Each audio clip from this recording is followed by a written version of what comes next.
Bonjour, bienvenue, il est 18 h. J'espère qu'aujourd'hui le son est bon. On a fait tout ce qu'il fallait pour que le son soit bon. J'ai même nettoyé le micro avec un petit spritch pour enlever tout ce qu'il y avait comme poussière dedans. Donc si vous ne m'entendez pas, ben je n'y peux rien. Sonotone sur 5, voilà. Aujourd'hui pour l'apéritif, un petit Porto. Je suis désolé, il n'est pas cheat, c'est de Tawny, de chez Grahams. Ça fait partie du groupe Symington, c'est un des grands groupes portugais. Et ben, un petit Porto à l'apéritif, voilà. Le Porto, c'est un vin par rapport auquel nous sommes totalement acculturés. Beaucoup de gens parmi vous sont persuadés que le Porto est un vin cuit. Je sais, si je vous demandais maintenant de lever la main et de me dire qui croit que le Porto est un vin cuit, vous seriez nombreux à me le dire, alors que le Porto n'est pas un vin cuit. Les vins cuits, c'est exactement comme un diable rouge qui aurait lu tout un livre sans images d'un seul coup. En théorie, c'est possible, en réalité, personne n'en a jamais vu.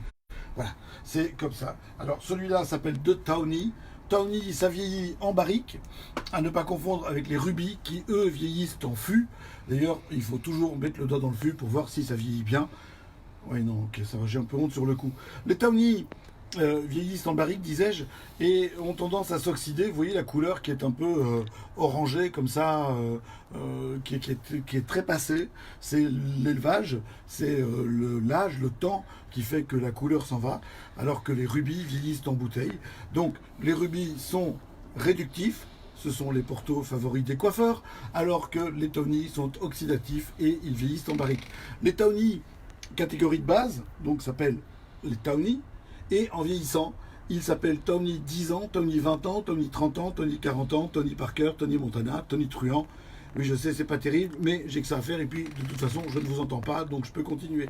Tandis que les rubis s'appellent rubis, et on ne peut pas les boire toute la semaine, on ne peut les boire que le mardi. Je sais que c'est pas facile à comprendre pour tout le monde, c'est comme ça, démerdez-vous, vous avez quand même pas mal de temps. Alors le Porto, chez nous, souvent, on le boit à l'apéritif. Or, c'est pas un vin d'apéritif. Le Porto, c'est un vin de dessert, un vin de chocolat. Ça, c'est parfait avec le chocolat. Avec un cigare, un vin de contemplation.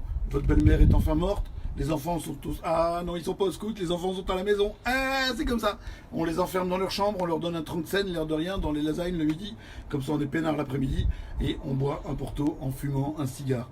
Le Porto, c'est vraiment un vin d'une complexité inouïe, c'est quelque chose qu'on ne connaît pas, c'est la plus vieille appellation contrôlée du monde, elle date de 1756, ça a été la première région viticole du monde qui a été reconnue au patrimoine immatériel de l'humanité par l'UNESCO aussi. Ce n'est pas à Porto qu'on fait le Porto, mais à Villanova de Gaia, juste en face. À Porto, on est dans la capitale du Vinho Verde, qui sont les vins que l'on fait au nord de Porto. Alors que vous dire encore? Ben que c'est vachement bon, que c'est la plus vieille appellation protégée du monde, qu'il y a plus de 100 cépages autorisés dans l'appellation, et qu'il s'agit d'un vin muté. Ne pas confondre les vins mutés et les vins mutants. Les vins mutants sont faits du côté de Tihange et vous permettent d'aller pisser la nuit en suivant votre petite luciole qui va être comme ça lumineuse, tandis que les vins mutés sont des vins dont on arrête la fermentation par adjonction d'alcool. Il y a pas mal de vins mutés dans le monde, Banyuls, tous les muscats en appellation contrôlée, les muscats vins doux naturels en France, muscat de Saint-Jean de Minervois, muscat du Cap Corse, etc., etc. Porto, c'est un vin muté, donc on arrête sa fermentation en ajoutant de l'alcool. Il n'y a pas de cuisson, c'est vendangé à vendange normale, il n'y a pas de surmaturité, simplement tout le sucre n'est pas transformé. C'est un vin par rapport auquel on est, disais-je, totalement acculturé, on n'a aucune idée de ce que c'est le Porto, et le Porto, on le boit qu'une fois par an. À votre santé. Non, ne partez pas. Je vais vous raconter quand est-ce qu'on boit le Porto. On boit le Porto quand on va chez sa nénène.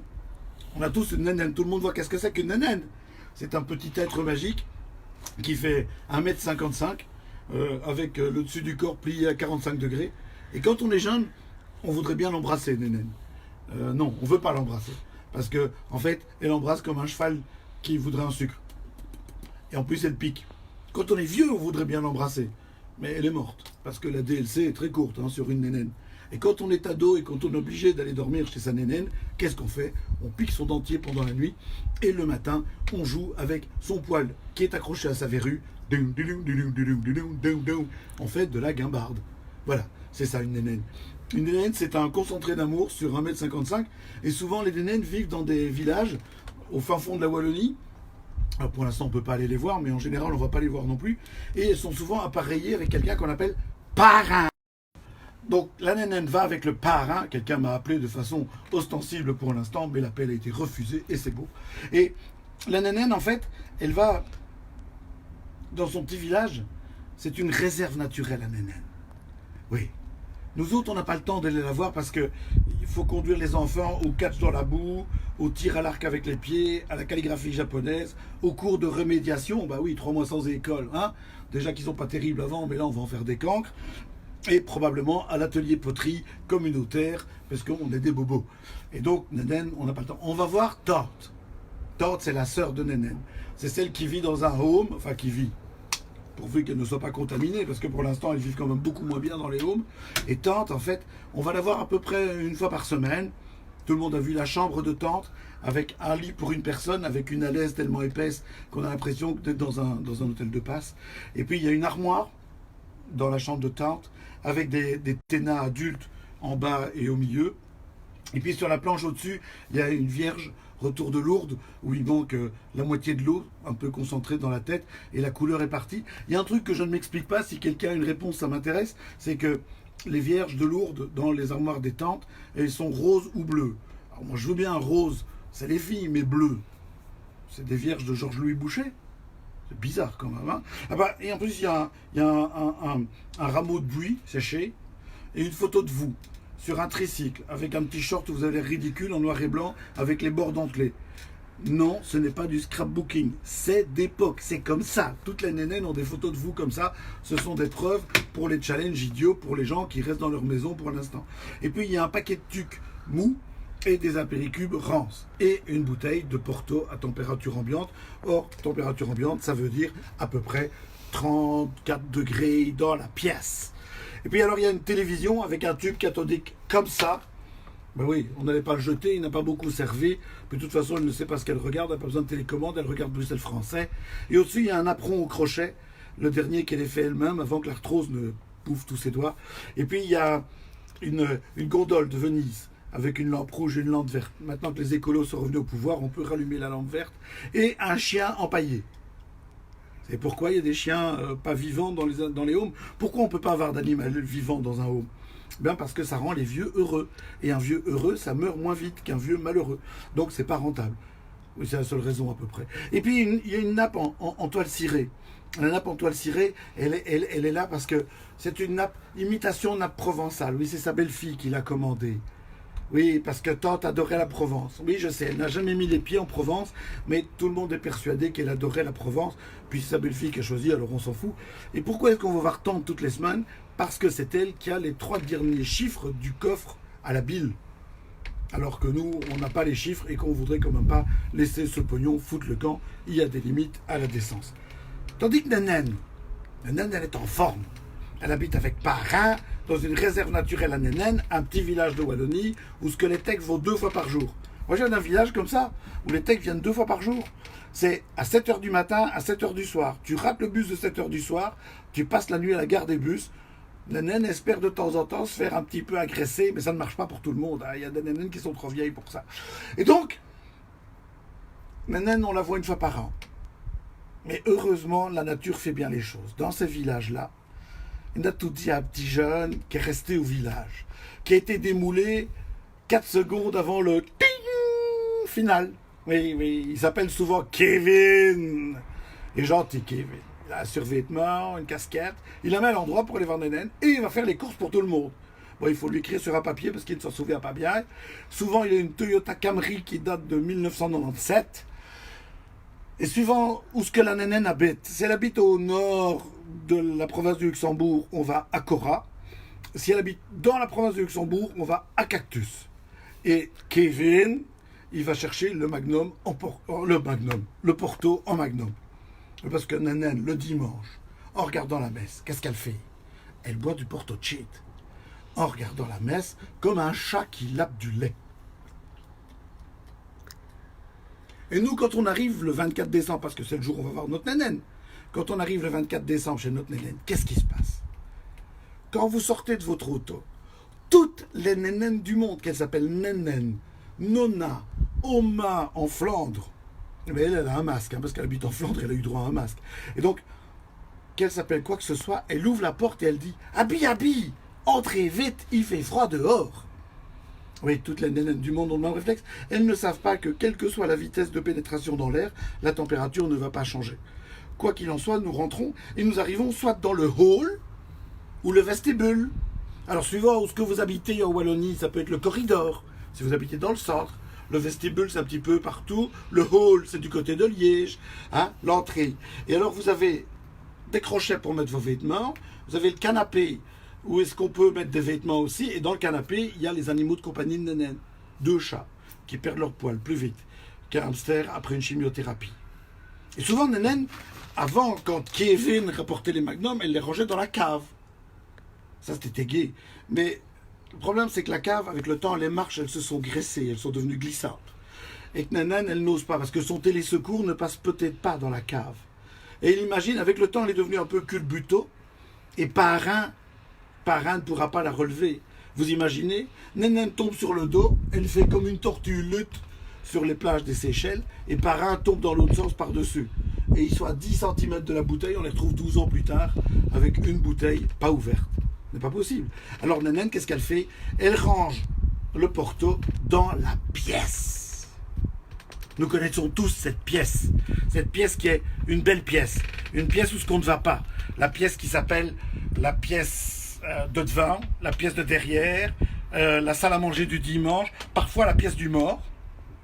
Vous savez que quand une nénène a son nouvel an ou son Noël, parce que ce Noël, nouvel an, on va pas voir, on fait la fête, qui tombe un samedi, elle est embêtée. Parce qu'elle n'est pas plus faire mon devant, elle n'est fait que mon derrière. Ou alors, si c'est une nénène inventive, elle dit n'est fait que mon derrière, elle n'est pas plus faire mon devant. Le ferai la semaine prochaine. Vous voyez bien. Et cette pièce, on la connaît tous. C'est une pièce où les volets sont fermés toute l'année, où il fait 4 degrés en général. Et il y a des housses sur les fauteuils. Et le long des murs, il y a des chaises. Vous voyez bien ce que je veux dire? Avec dans le fond une armoire où on met des assiettes qu'elle a ramenées de Torremolinos ou de Salou, enfin ça dépend de quelle partie de Wallonie elle vient. Et à côté, il y a un cadre avec un clown triste ou un enfant qui pleure. Et un cadre en chêne, avec des couleurs tellement bizarres qu'on sait que Nénène, elle a fréquenté des dealers d'exta pendant les années 70. Vous voyez, c'est terrible, c'est comme ça. Et alors, il y a, au milieu de la pièce, au mi-temps, il y a une table en bois moche, avec un plastique transparent. Parce que c'est pas parce qu'on est pauvre que ça doit être sale. Et au milieu de la table, il y a une coupelle en biscuit, avec un angelot comme ça, qui monte sa tais-toi toi, qui monte sa caquette à tout le monde, un petit angelot en biscuit, avec des fruits en pâte de verre de Mirano, ou, si c'est pas de bol, de chez Ikea. Parce que Nénène a voyagé ou pas. Et puis il y a sur le côté, il y a un guéridon. Un guéridon, une dresse. On appelle ça une dresse. Avec un soliflore, avec une rose qui était rouge au début en soie et qui est devenue grise et brune, avec un apron que tante lui a laissé avant de partir, des photos de vous sur le côté, puisque vous n'allez l'avoir qu'une fois par an, donc il faut bien qu'elle sache qui vous êtes, et peut-être parfois un saladier qui lui reste de sa famille d'avant quand ils étaient riches. Et alors quand on arrive chez tante, elle dit habille, entrez vite, et puis elle dit mets ton paletot dans le divan. Pour ceux qui ne comprennent pas le français et qui nous regardent, ça veut dire en français mets ton paletot dans le divan. Et toi t'hésites parce que t'as acheté un magnifique manteau en cachemire, bleu marine, chez Ralph Lauren. On n'achète pas chez Hugo Boss puisqu'ils habillaient la Gestapo pendant la guerre, il y a quand même des choix à faire dans sa vie. Et t'hésites parce que il y a ces 2 putains de chats qui sont là, et tu sais que le chat et le cachemire, c'est 2 trucs qui vont pas bien ensemble. Et alors, soudainement, tu décides, tu dis tant pis, advienne que pourra, tu jettes ton manteau, et instantanément, tu as une magnifique pelisse en lapin chinois. Et Nénène te dit, allez, va dans la pièce. Et dans la pièce, elle n'a pas ouvert les volets, mais elle a mis le chauffage à rouge. Il fait à peu près 34 degrés, et elle a laissé les magnums de Porto dedans. Et quand tu arrives dans la pièce, Nénène est passée en dessous de toi, puisqu'elle fait 1m55, donc ça m'arrive à peu près là, et elle arrive là, et elle te fait « Est-ce qu'un petit apéritif te ferait plaisir ?» Et toi tu dis « Bah, j'ai roulé pendant 2h30, je vais quand même prendre un apéritif, je vais éviter de pisser de la poussière. » Et alors à ce moment-là, Nénène te dit « Il ne me reste plus que du Porto. Un petit Porto ?» Et toi, toute ta vie passe devant tes yeux, et soudainement, tu vois un tunnel avec une lumière au fond, et tu te dis, bah c'est pas con, ouais, dans le fond, pourquoi pas un Porto? Et alors, comme les verres à gouttes sont chez Tante, parce que Tante a reçu les verres à gouttes, il ne lui reste plus que des verres à Jupiler. Collection spéciale, 1986, les Belges à Mexico. Tu reconnais le verre Jean-Marie Pfaff, parce qu'il y a un peu de choucroute sur le bord, et celui de Georges Grune, parce que tu as un morceau de noix de coco. Et tu te dis, bah ouais. Alors elle te sert le Porto, cheat, température ambiante, 34 degrés, un demi-verre de Porto. Tu reçois des verrines. Tout le monde sait qu'est-ce que c'est que des verrines? C'est un tube où ce que la cuillère qu'on te donne est toujours plus large que le fond. Ça, c'est important. Pour terminer ta verrine, il te faut des doigts de gynécologue ou une langue de lézard. Si tu as les deux, tu peux faire du cinéma. Et à la fin, tu dis merci Jackie et Michel. Et tu reçois ta verrine, et puis tu bois ton verre, et Nanan te resserre un Porto, parce que les autres arrivent. Et de nouveau des verrines, avec sa spécialité, la salade de lentilles corail froide au caramel balsamique avec un chip de chorizo. Oh, des chips de chorizo chez Nanan. Si tu lui dis on dit un chips de chorizo, elle ne comprend pas. Puis de toute façon, l'année prochaine, statistiquement, ou elle sera morte, ou elle ne se souviendra pas de ce que tu lui as dit, donc t'emmerdes pas. Tout le monde dit chorizo, on ne dit pas chorizo, Dieu sais tout ce que ça fait, ça. Des lentilles corail froides. Objectivement, qui mange des lentilles corail froides? Même un vegan ne mange pas des lentilles corail froides. Avec du caramel balsamique. Le caramel balsamique, ça a un usage. Ton esthéticienne est fermée pour cause de coronavirus. Tu as 6 semaines à te laisser pousser les poils sur la faune. Et ben, tu prends du caramel balsamique, tu fais chauffer, tu t'enduis des deux côtés, et hop, ça permet de s'épiler. Et de donner un peu d'acidité au petit chat. Oui, c'est à peu près comme comme, non, là, je laisse tomber, comme la Leafman rose, c'est le même usage. Ou la lèvre rose. Enfin bon, bref, laissez tomber. La deuxième spécialité de Nanan, c'est pire encore. C'est la soupe de butternut. Qui mange du butternut à moins d'être condamné à mort aux États-Unis ou d'être un cheval? Personne ne mange du butternut. Un être humain normal ne mange pas de butternut. Mais là, elle mange du butternut parce que les enfants ont venu pour les congés de Toussaint. Alors, on a fait des citrouilles pour Halloween. Et donc, on a gardé, on n'avait pas acheté, c'est de la bonne nourriture. Mais les enfants n'aiment pas parce que c'est fort amer. Alors, elle met de la crème. Elle met tellement de crème que si tu fais une prise de sang après, il n'y a plus de chiffres. Il y a juste une couleur. Entre mauve et noir. Tu vois, c'est comme si tu avais séjourné pendant une semaine avec des pangolins pleins de coronavirus à Wuhan. C'est le même résultat. Et puis, tu continues, on te sert un troisième Porto, avec des verrines encore. Et toi, tu rêves d'une poignée de chipito. Oui. Parce que le chipito, c'est l'absolu à la portée de l'homme. Le chipito, c'est la seule chose qui permet à ta main de sentir instantanément le pied. Le chipito, c'est, si t'as pas fait d'études, comme si tu avais lu tout Sartre d'un seul coup. Ça te donne la nausée et les mains sales. Le chipito, c'est ludique. Tu as des enfants blonds, tu manges des chipitos, tu t'essuies les mains dans leurs cheveux, et tout de suite, tu fais des petits trumps. Il n'y a pas d'enfant blond, tu chopes le labrador, tu fais un golden. Il n'y a pas d'enfant, il n'y a pas de labrador, tu passes tes mains entre les coussins, avec toute ton équipe, tu t'y engages dans le canapé. Et pendant les 6 mois qui suivent, chaque fois que Nanan s'assied dans le canapé, elle fait « Parrain, j'ai envie de chipito. » Chipito, c'est égalitaire. Mon oncle Roger, qui a fait un AVC au mois de mars, il était déjà pas très gentil avant. Il est super content de te voir, parce que tu passes ta soirée comme ça. Et il croit que tu as fait un AVC. Pas du tout. Tu essayes d'enlever la noquette de chipito que tu as entre les molaires. Et ça change tout, évidemment. Sur cet entrefait, ta sœur arrive. 4e Porto. Toujours aussi cheat. Et on passe à table. Nanan a fait son foie gras de Noël qu'elle fait chaque année de la comtesse du Barry avec la trace de la marque sur la dernière tranche. Mais comme Nanan est une femme moderne, elle ne sert pas de sauterne parce que c'est un vin de vieux. Alors, elle sert du muscatbouc de Venise. Oui, je sais. Ça lui rappelle son voyage de noces en Italie. Oui, c'est une blague de sommelier, c'est compliqué à comprendre. C'est un peu comme comprenez qu'elle a arrêté de boire du Châteauneuf-du-Pape parce qu'elle n'a pas les vins d'Argentine. Ça va comme ça? Ensuite, on passe à la bisque, avec une poignée de crevettes grises nettoyées à la main par de futurs radicalisés aveugles au Maroc, avec un clouche de crème et du cognac pour faire passer le goût de la boîte. Et puis arrive le rap de Lièvre, avec des pommes coupées en deux, avec des érelles et des croquettes. Il n'y a pas de fête sans croquettes. Le problème, c'est que Nénène a viré la friteuse.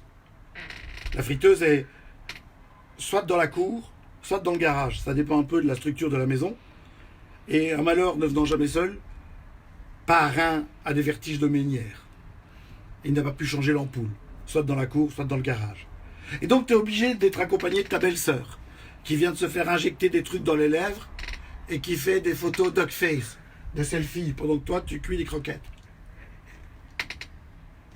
Le problème, c'est que évidemment tu n'as aucune lumière, et donc quand tu rentres avec les croquettes, tu as l'impression de bouffer les doigts de Yannick Noah. Et pas aussi long, mais aussi noir et aussi sec. Et puis arrive la bûche, avec la crème au beurre, et puis la bûche glacée. Et là, avec la bûche glacée, Nénène, normalement, elle sert un cava. Mais là, il y a tout dit à un vieux chicho qui habite dans le village qui dit « Eh, quoi, on ne va ni servir du cava. Nous autres, on boit du prosecco. Dans le prosecco, c'est bien qu'est-ce qu'a tiré, on ne sait pas qu'est-ce qu'a payé. Et nous autres, on boit du prosecco. Parce que le cava, c'est une boisson de flamin. Et tu sers un cava demi-sec. 10h30, tu es à ta voiture et tu fais « J'aurais pas dû venir. Si j'incline encore un peu la tête, j'ai les molaires humides. Cette chienne, elle nous a eu avec son prosecco, avec sa bûche glacée. J'ai le brûlant, je vais remettre. Et je parie que personne dans la famille n'a pensé à prendre du Gaviscon ou du Malox. Parce qu'il n'y a que moi qui pense dans cette famille. Quand je pense que demain, on se tape la dinde et ta sœur en même temps. C'est quand même un peu dur, l'air de rien. C'est vraiment pas facile. Ah. Je n'aurais pas dû reprendre ce prosecco, je n'aurais pas dû reprendre. Ça me fait mal mon ventre. C'est pas le prosecco qui est un problème. C'est le porto, l'apéritif. Apéritif, ça vient d'un mot latin qui vient de aperire, qui veut dire ouvrir. Et ouvrir l'appétit de quelqu'un avec un vin qui fait 20 degrés d'alcool, 150 grammes de sucre, bah c'est vachement courageux. Alors un verre passe encore, 4, ça commence à devenir du staccanovisme. Ni le porto, ni le gin tonic ne sont des apéritifs. Le gin tonic, c'est un désinhibant. C'est génial quand on va en boîte à partouze, un gin tonic. C'est un gin tonic, vous savez comment c'est fait. Hein. Donc le mixologiste, parce qu'on ne dit plus barman, donc c'est comme un barman, mais avec des piercings, des tatouages et une grande barbe. Et le mixologiste, il a pris un aquarium, il a enlevé le poisson, le scaphandrier, il a laissé les rochers, il met un tiers d'iceberg, il ajoute 5 centilitres d'alcool à 45 degrés, 20 centilitres d'eau pétillante sucrée, une épicerie et la moitié d'une salade de fruits. Toi, tu le bois à la paille. Au bout de 2 gin tonic, tu as l'œsophage qui est comme ça. Dans les restos véganes, ils sont obligés de te broyer les graines pour que tu les prennes comme ça. Le gin tonic, c'est génial comme désinhibant. Si tu vas en partouze, c'est fantastique. Bon, pour l'instant, les partouzes, c'est évidemment pas facile, puisqu'on est tous coincés à la maison, en famille. Mais imaginons qu'un jour, ça va s'arrêter, pensons-y. Le gin tonic, ça ballonne. Et ballonner en partouze, c'est pas idéal du tout. Hein. Il y a des positions qu'on peut plus prendre. La levrette claquée ballonnée, par exemple, enfin, ça dépend de quel côté de la levrette on se situe, mais pas facile. Le porto, c'est la même chose. C'est pas un apéritif. C'est un vin de chocolat, un vin de dessert, un vin de gibier. Vous faites une pastilla avec du lièvre, avec un peu de cacao, c'est fantastique. Un vin de cigare, un vin de contemplation, je le disais tout à l'heure. Votre belle-mère est morte avec le virus et les enfants ils sont pas au scout parce qu'ils peuvent pas, mais ils sont dans leur chambre enfermés. Un petit porto, c'est parfait. Le porto, c'est un vin extraordinaire. Il y a une trilogie fabuleuse avec le porto. Il vous faut une créature de rêve, un feu ouvert, une peau de bête. Lorsqu'elle remonte dans sa voiture pour rentrer chez son mari, bah ouais. Sinon, c'est pas une créature de rêve, c'est votre femme. Au début, vous rêviez qu'elle reste. Ensuite, ses parents sont morts, elle n'a plus d'endroit où aller, donc elle reste. Donc, disais-je, quand elle remonte dans sa voiture pour rentrer chez son mari, vous levez votre verre et vous dites « Santé. Merci d'être resté ce soir. Soyez prudents, restez chez vous. Prenez soin de ceux que vous aimez. Prenez soin de vous. À bientôt. »